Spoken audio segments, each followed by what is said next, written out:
Hi guys, ready to hear the rest of the story?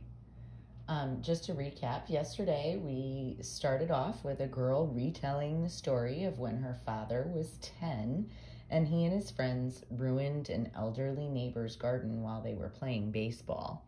I hope you guys picked up on the figurative language and the character interaction that we talked about. Today we're going to finish the rest of the story.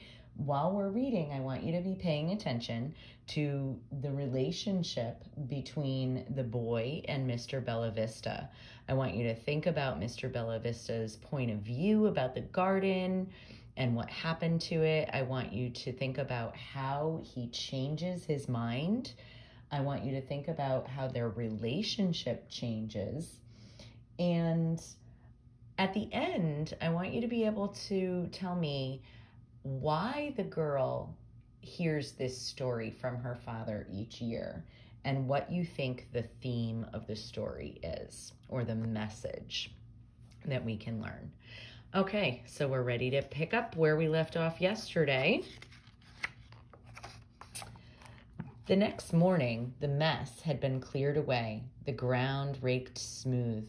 There was no way to know that a garden had ever been there, but my father knew. My father's friends seemed to forget all about what they had done, but my father couldn't forget. Every time he saw Mr. Bellavista, he remembered and wanted to tell him that he was sorry, but he just couldn't make the words come out.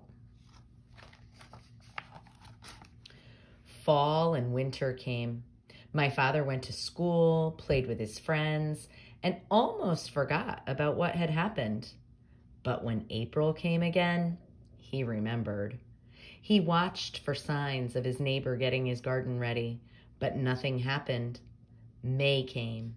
The sun was warmer, the days brighter, but still, Mr. Bellavista made no move to plant. Finally, one day when my father was going up the stairs on his way home from school, he met his neighbor coming down. "Mr. Bellavista," my father began, "are you going to plant a garden this year?" Mr. Bellavista's eyes looked straight into my father's. "So you can destroy it again?" he asked. "No," my father stammered. I wouldn't do that. I mean, I'm sorry about last year, and I thought maybe I could help." Mr. Bellavista didn't say anything at first. He studied my father for a few minutes, then rubbed his jaw with the back of his hand. "Tomorrow," he said at last. "Tomorrow we'll make a garden."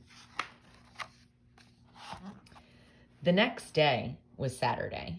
My father and the old man worked all day together.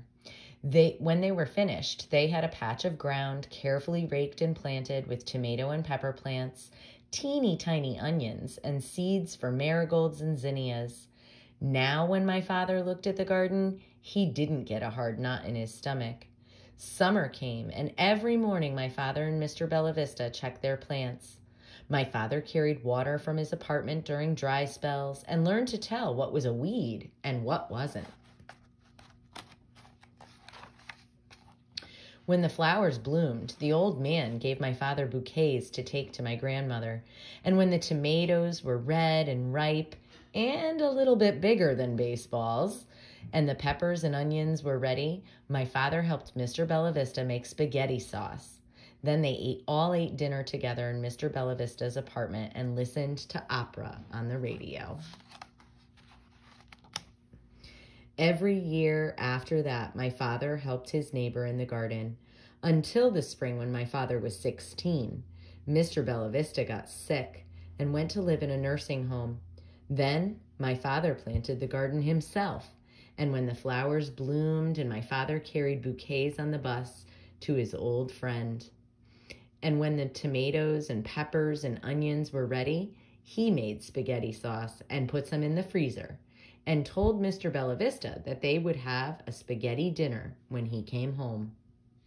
But Mr. Bellavista never did come home. And now, every year, my father and I plant a garden. tomatoes, peppers, onions, and marigolds and zinnias in neat straight rows. And every year I hear the story of the summer my father was 10. Hope you guys enjoyed the book. Keep in mind that I want you to be focusing on the relationship between the boy and Mr. Bellavista and how it changes. I want you to be able to come up with the theme of this story. What's the lesson that you can take away from this? All right, we'll see you guys soon.